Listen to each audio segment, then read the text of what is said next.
Agentic AI is really, really powerful. And someone recently found this out the hard way, and I have to look this up. Her name is Summer Ye. She is the director of AI alignment at Meta Superintelligence Labs. So that's a department that deals with AI, right? So what she did, she installed OpenClaw, let it run without any boundaries on her computer with her permissions, and it deleted all her emails. Welcome to TED Talks. My name is Lieuwe Jan Koning, and here from headquarters at ON2IT, we bring you the next episode. And the subject of today is Zero Trust for AI agents. Let's get on to it. Welcome to TED Talks. Let's delve deep into the dynamic world of cybersecurity. Let me start by introducing our guest of today. He's a regular. His name is Rob Maas. He's the field CTO of ON2IT, and he comes up with solutions. So Rob, welcome. Thank you. Because we do need a solution for this problem, I guess. You recently wrote a blog post about zero trust in the agentic age, what it means. And we're going to talk about this. But first, let me ask a question. In our company, for example, you are also someone who creates MCP service agents and that, and our development department is making sure that the security operations center runs as much on agents as possible to make it super efficient. And we see people vibe coding all the time. So what is the risk here, you think? What I think keeps you awake? The biggest risk here is that we give all these agents the same privileges that we have as a human. And I call this just-in-case privileges. Those are the privileges that you have to do your job. What we as humans think about when we need them, and if those actions that we execute are smart to do, and if we will not get fired by it, for example, agents will not do that. So agents will just take all these privileges and do whatever their intention is to do. So it can be delete all your files, read all your files, upload all the data, etc. I think that introduces a really big risk. But now I'm really curious. This is one of the risks. But what do you think is the biggest risk here? Yeah, well, there is many. Luckily, we have clever people, I would say, that think twice, and we are in a security company. Well, although my example in the introduction, when you're head of AI, doesn't mean you get slammed by it, of course.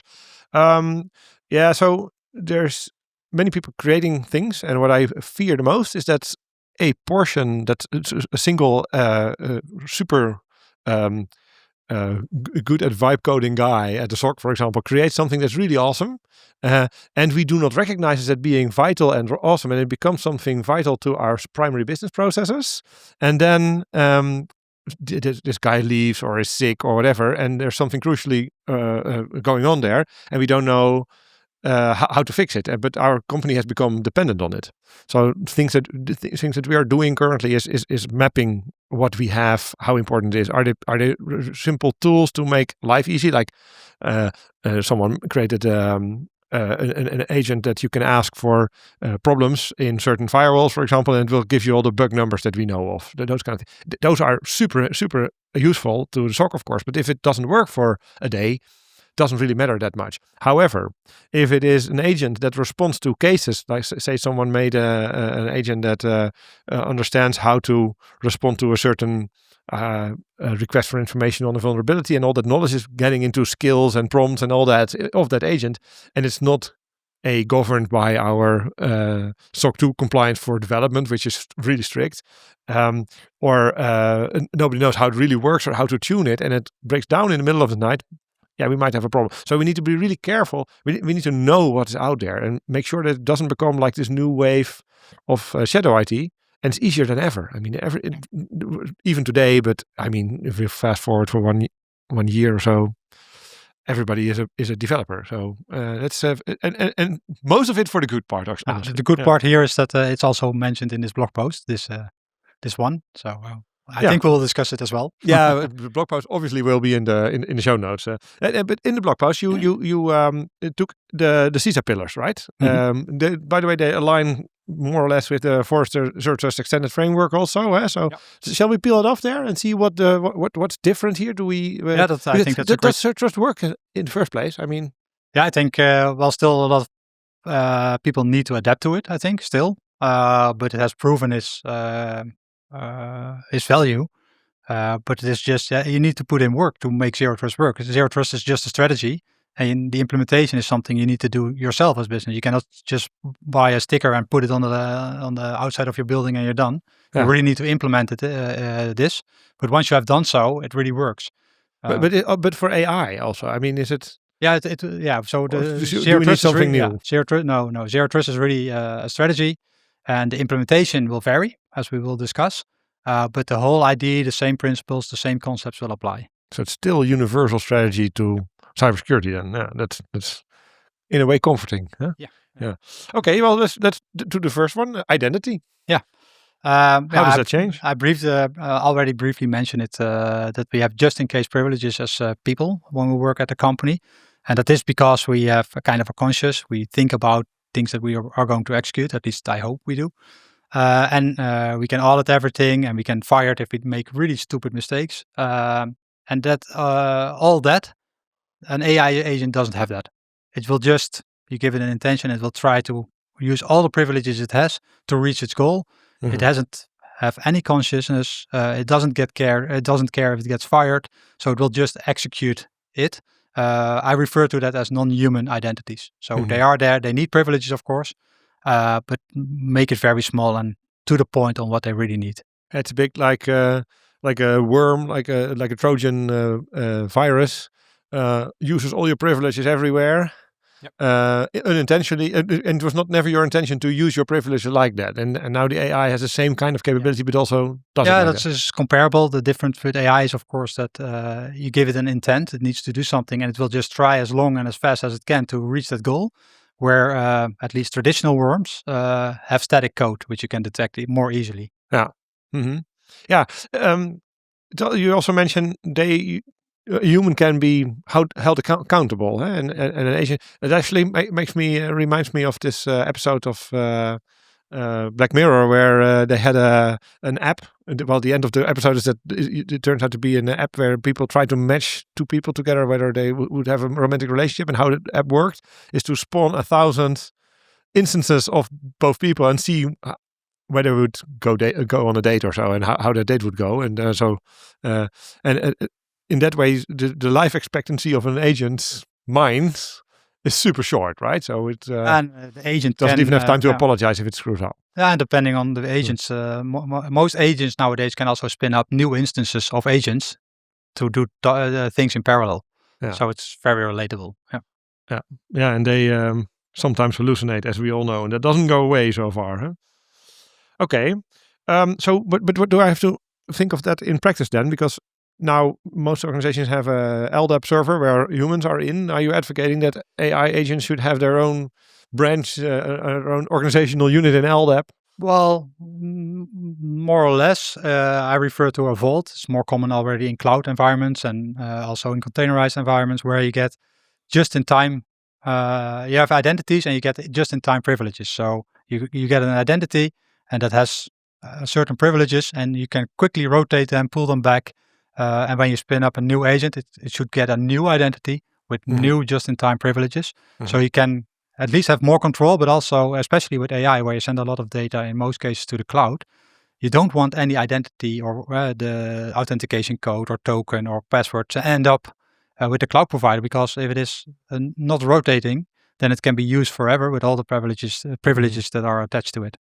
So that means that systems that an agent is connecting to need to quickly also have to be dynamic, and that's often called a vault. Yeah. Okay. So this is doable. It is doable, but still, I think for a lot of companies, it's a new way of thinking, and that makes it a bit harder to implement. I think we can make a whole episode about just this. But let's continue to the next pillar is devices. Yeah. What's changing there? Yeah. So as mentioned also before, an agent will try to use everything that's around it. So if it has access to files, it will use these files, read them, delete them, upload them, whatever is needed to accomplish his task. That means that in this case, where we used to have devices with EDR, for example, we now should really look at the execution environment where the agent is running and tie it down as strictly as possible. Because if the agent doesn't need access to the files on the host, then don't give it to them. So really strict the environment where they can access things around it, and tie that down. That could be a VM, that could be a container, it could be serverless, but at least tie it down. It's a bit like the identity and the device fuses together. Yeah, that's true. The agent is the agent is kind of it's multiple pillars in one. It is kind of the application. We come to that. It's kind of course of the device. It tries to use the environment it has access to, and it also is an identity because it needs privileges to execute tasks. So it's all those things combined. Yeah. Okay, then we get to the network layer. I mean, and network security is like a thing that's security more or less started with it or so. So it's boring to many, but still very, very important. Yeah. How does that change if we're talking about the agentic world? The same principle applies here. First of all, make sure that the agent internally cannot access things it should not access. So if you have an agent that should work with for example, CRM data, so the customer data, then make sure it cannot access any financial system, for example. Very, I would say, to the core of Zero Trust, limit those access. But it gets a bit more important now to also limit the access, for example, to API servers, to MCP tooling, new skills. With OpenClaw, for example, the agent can pull in new skills with the on the marketplace. And you should really prevent that and tie it deny it as much as possible and only allow what's really, really needed for that agent. Okay, so I suppose I have a container or a VM or whatever. It is somewhere that is my agent that can do several tasks. Mm-hmm. I mean, at some point it needs to access my CRM data, and maybe for a sub agent the product catalog or whatever, and but never the finance data, for example. It's really hard to do this in a firewall, at least in a traditional way. I mean, you really need an identity-based. Identity-based firewalls. Modern firewalls have already these capabilities. You see this also a lot with the so a network session then needs to have identity with that maps to a role, and that role is a short-lived role that does a particular task. So it could be the sub-agent to collect data from the CRM system. That could be a good implementation of this. Yeah. And that's on the network level you can already do it. But is it still on the network level though? I mean, shouldn't we do it in like a mesh? Or you can debate about it. If I talk about network segmentation, a service mesh is also a form of your segmentation, whether it's physical hardware or software-defined networking, which I count a service mesh to. Of course, the implementation differs, but the ideas behind it are the same. Yeah, so what's the network layer then is that device that controls whether a packet gets through. It could be a proxy, it could be a mesh, could be a firewall, but likely in this age not. Maybe it should go back to the segmentation gateway in this case. Yeah. John was quite clever in inventing Zero Trust. Exactly. We rediscover that every time, yeah. Okay, clear. And then the next layer is applications and workloads. That's not the last one, but it's one. The next one, yeah. So application workload, we all briefly mentioned it. Normally we tie down an application, and and if we want to protect an application, we do vulnerability scanning. We can put a firewall or a web application filter in front of it, API gateway, we have all these toolings. But now the agent is both the user and the application in itself. And that means that we really need to have a strict policy on what the agent can do, especially when it comes to tools. What in an LLM we have tools, so the things that an agent is allowed to execute, which can quickly sprawl if we allow it to include all kinds of MCP servers. The solution here is to really make a vetted list and wherever possible control that on what MCP servers are allowed. So what tools is this agent allowed to execute, and tie that really down to what's really needed. This is not the practice today, I can tell you. No, it's really hard. Getting the list is already hard, and implementing controls. There are now some of the solutions that implement this, but that only works if the company enforces those policies on that specific solution. There is no generic, vendors are looking into it, but there's no AI firewall that solves this problem at the moment. I mean, if I see our practice, for example, in our development department, we run our source code in dev containers. They run on a VM that we actually control somewhere in the data center, not on a local laptop, which is a relief because, I mean, a developer can install any MCP server or agent or whatever on their laptop, and they have the same access as them, like you said, just in case, or just in what did you say? I have to do that again. I did read the blog post. Yeah.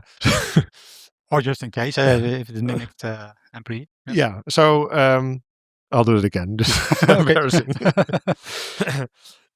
So this is in our day-to-day life already really hard, and I think we have one thing, for example, how we control this more or less is that we do our development work in a dev container that has a kind of different identity than the developer, because if we would allow the developer to run all kinds of agents or MCP servers on their laptop, then they have the same, like you said, the just in case or just in time privileges. Then it's a just in case. Yeah, privilege. Just in case. Yeah, and for that VM, it's kind of different. So we control it more or less. Yeah, you already took measures on the device where we in the workload level. That makes the impact less if an employee would install his own MCP server. Of course, the impact for the local system is the same, but not for the critical workload here. Yeah, but I mean, really want to control this. There's also a risk in that, and that's just a bit of a sidestep maybe from our nice layout in the blog post. But if I really control it, like make it strict and limit it, and make sure that nothing can be accessed, it also kills innovation. Yeah, that's the balance. I think you need to find as a company how much. But the balance is on a very operational level. I mean, it's really hard for a CISO to set a guideline for this, I guess, because it's in the details. How I mean, when we talked about zero trust before, in the beginning, it was like networking. It's nice because you put a firewall somewhere, the segmentation gateway somewhere. It governs all traffic because the traffic has to go through this pipe. So I have 100% coverage of everything. And with endpoint, it's already to the different endpoint solutions, etc. And now, skipping a few steps with cloud and containerization, etc. Now we're here at the agentic age, and it's really in the details how a developer configures their MCP servers, for example, on their laptop. I mean, that's a nightmare, if you ask me. Yeah, but I think this will be quite often a security cat and mouse game at the moment. There will become solutions. I'm sure of that. But at this moment, it's the only thing you can do is write down guidelines, control where you can control, and then hopefully people will adhere to these. And then AI. We had an episode on this, like to prevent prompt injection, for example, and AI to govern this, to look over your shoulder all the time to see if you're not doing anything stupid. That's not been the solution so far. Eh? Not yet. No, maybe it will. But the problem with AI in general is it is not deterministic. So even these controls can have an outcome that's a false positive. Yeah, you can basically prompt inject everything as soon as you. There is no guarantee. Last one is data. Yeah. So the data was already a very difficult one because you need to read the data and then have your policies around it, and it becomes more complex because everything in AI is data driven. You have your prompts, you have your retrieval augmented generation systems. So there will be a lot of data in the prompts, but the data can also be within your documents, in parts of the documents, and will all be sent to the AI. And then the answers also need to be checked because we did an episode already on it. It can be false or misleading. So you need new data controls. There are some theoretical approaches to this. For example, for prompt injection, we have Camel as a proposed solution. But this one is really hard, and people try to find a solution to counter this. But yeah, data I think is the hardest one to solve. I'm actually a little bit more optimistic about this. Okay, good to hear. And the reason is because all these calls that agents do to LLMs and to other agents, etc., as long as they are not mutually that's one of the problems. decryptable, but you can actually see what they're doing. I mean, that's an advantage over a human brain because I cannot see what you're thinking, but we can actually see what an AI thinks. Whether it's thinking or not is a different kind of podcast, but so if we log all that, we can actually at least see what they're doing. We can have the trill. I agree. And the trill is not a problem, but in runtime and in execution. And then if you have Claude for coding and then ChatGPT to look at what it's doing, I mean, and then maybe they can. Maybe that will be the solution. Yeah. We'll see. Hey, these are the 5 pillars. Clear. It's a kind of a shift in how zero trust applies to the world, but its basic principles are still there. Yep. Is there anything missing from this? Is there any areas uncovered? If we're with CISA and also with zero trust extended framework from Forrester, you also have these. I would say that the foundational layers, they are still in place, but the things that are addressed at minimal is, for example, behavior analytics. Mm-hmm. It becomes very important with AI agents because they have a are way faster. They execute things constantly. And if you have an AI agent normally only accessing the CRM system, and it now connects to the financial system, you should be able to detect it. Or maybe it learned a new skill because it was able to download a new skill or a new MCP server and it does something that it hasn't done before. You should be able to detect that. That's one of the things. Intention is a new thing, but with AI agents work really with intention. You give them a prompt, I want to achieve this, and they are going to try to figure out if they can reach that. And we need to find a way to see if an agent is still following that direction, that intention, or that it's changed because we uploaded a document with a prompt injection, for example, or we give keep a sub agent on track. That's what we could have some intention on track detection or so. Drifted. Yeah. Okay. Yeah, that's a new area that could be. Does it exist yet? No, it's partly in behavioral. It comes close to behavioral analytics. But it's not very specific for AI agents yet. Yeah. Another thing that's a bit missing, we are really looking into autonomous agents. But I think for a lot of things, they should be able to have a human in the loop, especially when it comes to critical decisions that an AI will make. And we should always have the kill switch. So the example you gave in the introduction was the kill switch was turn off the system. We should have something in place that if an agent really goes rogue, that you can stop it. Yeah, but it's so fast. Yeah, so you should have the human in the loop if it gets to critical systems or critical workloads that you will be able to either approve that it is allowed. And I'm also doing this quite often when I'm coding. Always allow, it's fine. But we should think about, hey, this is really a critical system. There should be a human saying, okay, what you're now going to do is fine. Yeah, so our jobs become much more, instead of doing the work, is validating that the AI's outcome is indeed in line with the intention and the best interests of the people, of the company and all those. And that's an underdeveloped skill.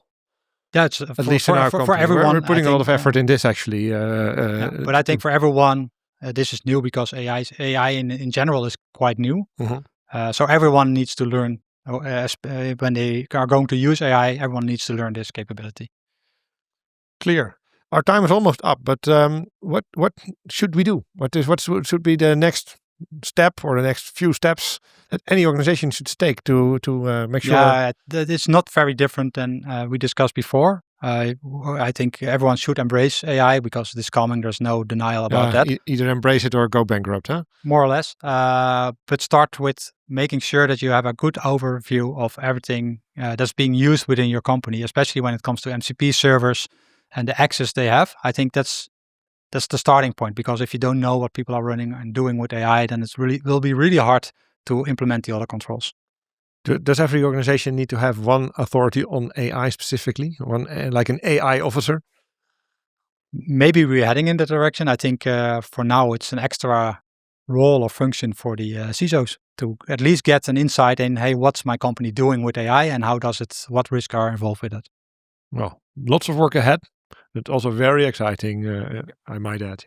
Rob, thank you very much for these insights. And like I said before, the link to the blog post is in the show notes if you're interested to read more about it. To our viewers, thank you very much for tuning in today. If you like this, please reward us with a like. We'd appreciate that. And the subscribe button is right next to it. So next episode will also be in your inbox. Once again, bye-bye. Hope to see you next time. Thank you for listening to Threat Talks, a podcast by ON2IT Cybersecurity and AMS-IX. Did you like what you heard? Do you want to learn more? Follow Threat Talks to stay up to date on the topic of cybersecurity.